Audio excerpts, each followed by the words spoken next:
Salut à tous, la team OL, Thomas Show pour OL Fan TV. Très heureux de vous retrouver, les gones, chez moi pour une nouvelle vidéo. Il a fait un orage apocalyptique à Lyon, vraiment douche froide, vraiment. C'était absolument lunaire, c'est pour ça que là, je ne me déplacerai pas dehors, puisque j'ai peur de me reprendre une radée. Donc, je vous fais cette petite vidéo OL et Daily Mercato de chez moi, de mon canapé. C'est finalement tout aussi bien. J'espère que vous finissez bien la semaine, les gones, que tout le monde va bien, que personne n'a le Covid.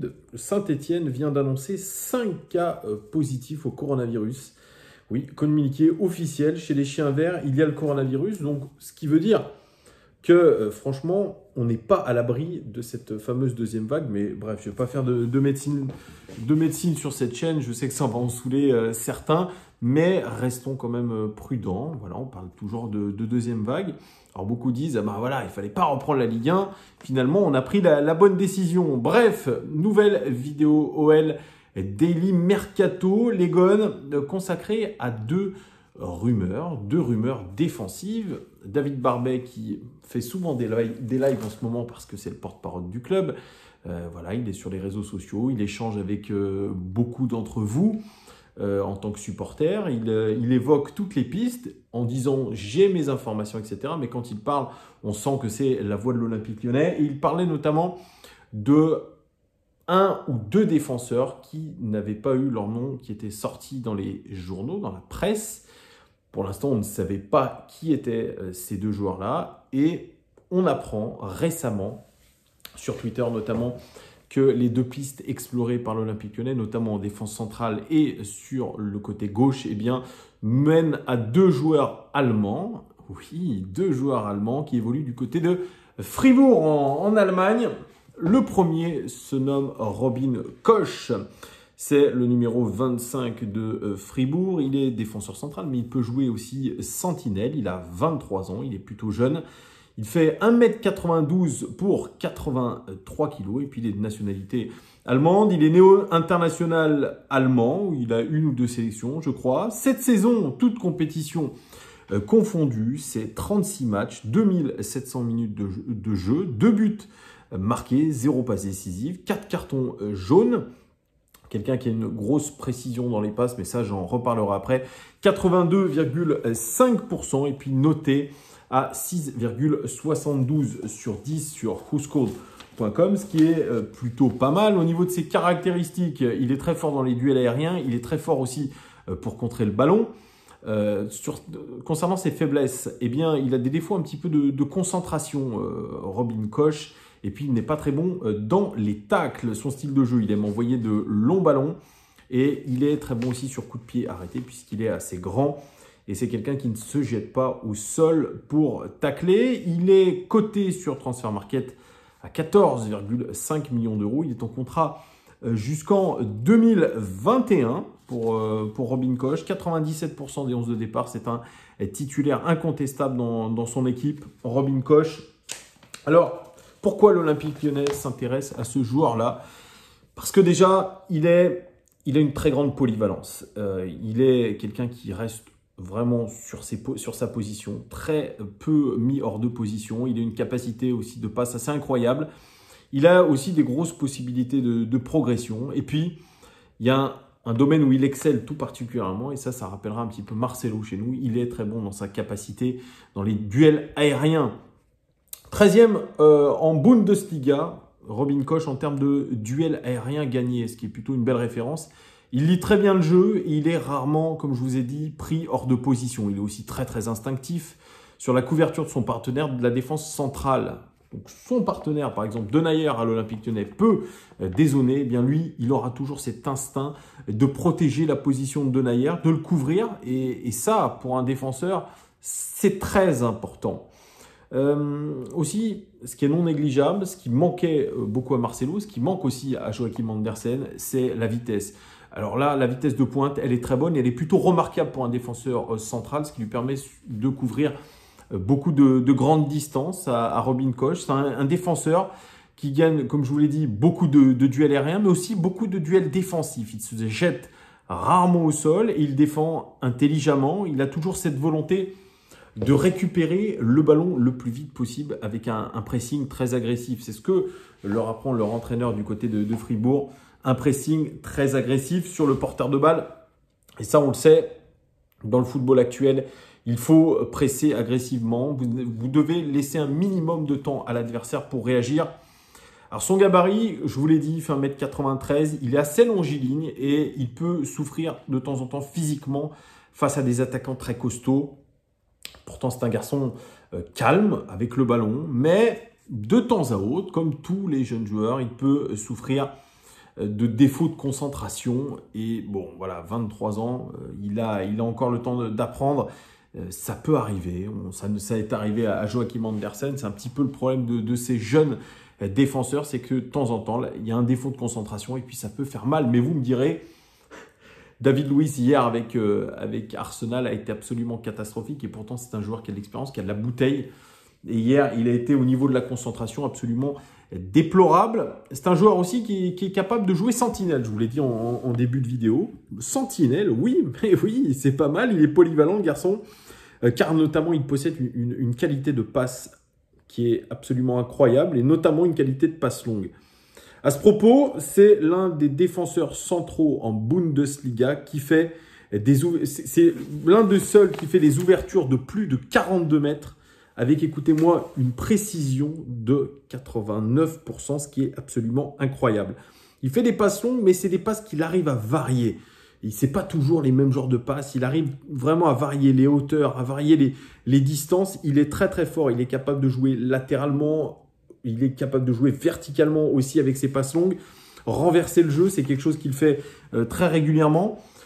Et ce que je le redis, sa capacité de pressing sur la poste de sentinelle, elle est précieuse aussi. Parce que voilà, quand vous êtes à une sentinelle, rappelez-vous le poste un petit peu de Lucas Touzard, il faut aller dans les pieds de l'adversaire, il faut les presser, il faut aller lui donner le minimum de temps pour réagir. Sa qualité de passe et de relance est formidable. C'est vraiment son point fort à Robin Koch.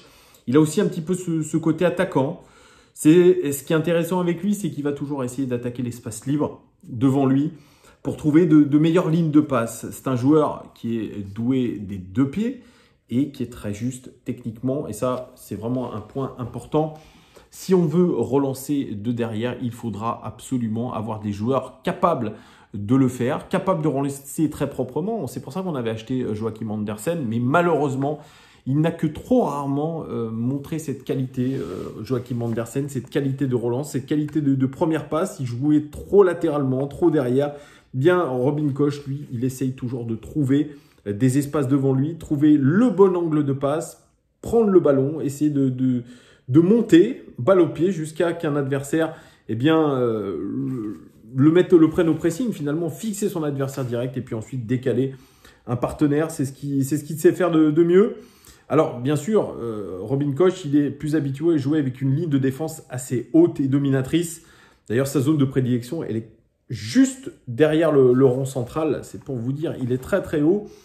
Et ça prouve encore une nouvelle fois, comme Joachim Andersen, puisque je le compare beaucoup à Joachim Andersen dans le jeu, je trouve qu'ils ont beaucoup de similitudes. Eh bien, ce sont des défenseurs qui jouent très haut habituellement et qui se sont peut-être moins à l'aise sur une ligne de défense basse. On sait qu'avec Rudy Garcia, cette saison, eh bien, on a souvent été sur des lignes basses sur le terrain. Et Joachim Andersen a régulièrement été en difficulté quand on jouait très bas. Ça peut être un petit peu la même chose pour Robin Koch. Alors, c'est un joueur, comme je vous l'ai dit, à l'aise techniquement, à l'aise balle au pied. Et c'est un joueur qui participe à la construction du jeu de son équipe à partir de l'arrière. Voilà, c'est un défenseur finalement moderne. On demande à un défenseur central aujourd'hui moderne de savoir relancer de derrière. C'est évident. Aujourd'hui, une équipe doit savoir relancer proprement, même doit savoir aussi de temps en temps sauter des lignes. Moi, je me rappelle du match contre Barcelone, notamment le match retour, où on ne trouvait absolument pas, techniquement, on était faible au match retour contre Barcelone, on n'arrivait pas à se trouver, on était emprunté. Eh bien, peut-être qu'il fallait sauter les lignes, par exemple à Marcelo, faire des grandes transversales sur Moussa Dembélé devant, ça aurait été peut-être judicieux. Et de temps en temps, Quand vous n'arrivez pas à trouver les lignes de passe au centre, vous n'arrivez pas à jouer en passe, eh bien, peut-être qu'il faut sauter des lignes. Et c'est là où Robin Koch est hyper intéressant. Alors, Robin Koch, il est arrivé en 2017 à Fribourg en provenance de Kaiserslautern, là où il est né. Je vous l'ai dit, il est néo-international allemand. Et puis, c'est sa 3e saison dans l'élite à Robin Koch. Le même style de jeu que Joachim Andersen, je le répète. Malgré tout, si on devait trouver un petit peu des points faibles, c'est encore un jeune joueur et peut-être qu'il manque un petit peu de maturité dans son jeu. Il a été à l'origine, franchement, du bon début de saison de Fribourg, qui était 4e de Bundesliga au début de saison. Et malheureusement, aujourd'hui, ils sont à la 8e place de la Bundesliga. C'est un défenseur qui est suivi par nombre de bonnes équipes, notamment Naples, l'AC Milan, Leeds, de Marcelo Bielsa, West Ham, Tottenham et même le Benfica Lisbonne. Effectivement, à l'OL, ça pourrait être une bonne recrue, mais sincèrement, quand vous avez mis 30 millions d'euros sur Joachim Andersen, qui est quasiment le même joueur que lui, on doit miser sur Joachim Andersen. On ne doit pas lâcher avec ce joueur-là. Pour moi, c'est un poste vraiment, on ferait une doublure. Ça serait exactement le même style de joueur. Et je pense qu'aujourd'hui, à l'OL, on n'a pas besoin d'un jeune joueur au même profil que Joachim Andersen. À part si on vient à se séparer de Joachim Andersen. Mais très sincèrement, moi, je crois que ça ne sert à rien aujourd'hui de recruter quelqu'un comme Robin Koch. Robin Koch, en plus, il est ciblé par des grosses équipes, vous l'avez vu. Si on n'a pas l'Europe, il choisira sûrement pas l'Olympique Lyonnais. Et puis, pour moi, la Bundesliga, je le répète, elle est au-dessus de la Ligue 1. Et comme la Ligue 1, eh bien, elle n'a pas de très gros crédit en ce moment, c'est le moins qu'on puisse dire. Eh bien, vraiment, voilà, je crois qu'il faut arrêter avec ces pistes venant de Bundesliga. Elles sont compliquées à voir. C'est un championnat où il y a de très bonnes équipes. C'est un championnat où ça joue bien. Et aujourd'hui, imaginez que des joueurs de Bundesliga viendront à signer pour l'Olympique Lyonnais ou un club de Ligue 1. Eh bien, ça me paraît complètement fou. Je passe à la piste suivante menant à Christian Günther. Christian Günther qui évolue du côté de Fribourg aussi en tant que latéral gauche. Numéro 30 de cette équipe. Défenseur gauche qui peut aussi jouer piston gauche. Il est âgé de 27 ans. Il fait 1m85, 86 kg, un beau gabarit. Cette saison, c'est 34 matchs, toutes compétitions confondues, 2855 minutes de jeu. 2 buts, 6 passes décisives quand même pour lui cette saison. 2 cartons jaunes, c'est quand même plutôt pas mal. Une note moyenne en tant que défenseur gauche de 6,63, ce qui est moyen. Même Robin Koch, 6,72. C'est moyen quand même. En tant que milieu gauche, il est un peu meilleur, mieux noté. 7,33 sur ses caractéristiques.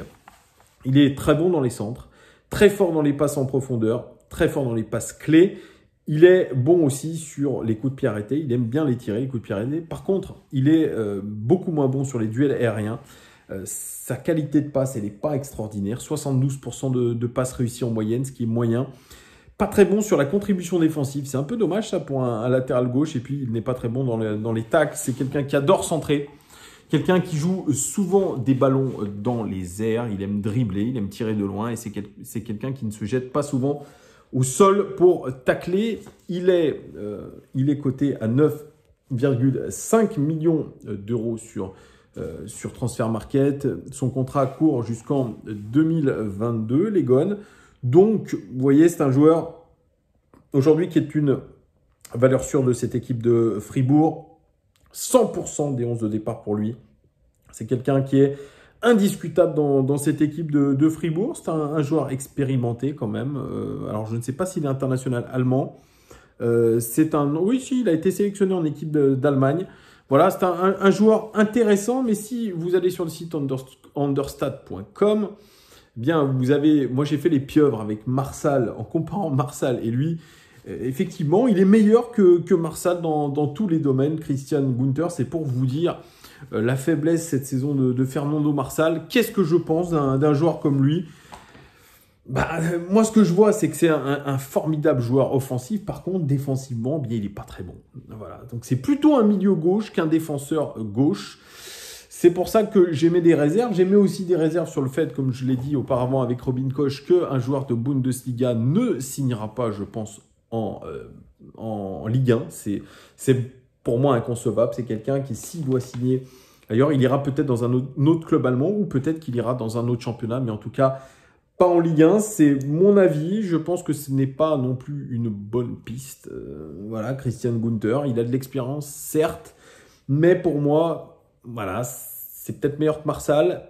C'est moins bon peut-être que Koné défensivement. Nous, on a besoin de quand même d'avoir quelqu'un qui soit sûr défensivement. Parce que je suis d'accord avec Didier Deschamps. Des latéraux aujourd'hui, ils sont offensifs, mais il ne faut pas oublier le travail défensif. Ce sont avant tout des défenseurs latéraux. Défenseurs, ça dépend après dans quel système vous jouez. Ça dépend aussi du volume de jeu du joueur. Mais Christian Günther, aujourd'hui, eh bien, je pense que ce côté un peu plus faible défensivement, eh bien, je trouve que c'est un peu dommage et c'est ce qui lui manque, même si effectivement, offensivement, ça a l'air de tenir la route. Voilà les gones pour ces deux pistes menant à deux joueurs de Fribourg. Dites-moi, vous, ce que vous pensez un petit peu de ces deux pistes-là. Est-ce qu'elles vous intéressent ou pas du tout, les gones? Vous créez le débat, mettez tout en commentaire. Je tiens à vous remercier vraiment encore une nouvelle fois pour tous vos commentaires, tous vos abonnements. Merci à tous ceux qui viennent de s'abonner. Bienvenue à eux. Vraiment, ça me fait très plaisir. Et puis, on se donne rendez-vous très bientôt pour évoquer de nouvelles pistes, peut-être Mercato, et puis l'actualité du club. Allez, je vous dis à très bientôt. Ciao les gones!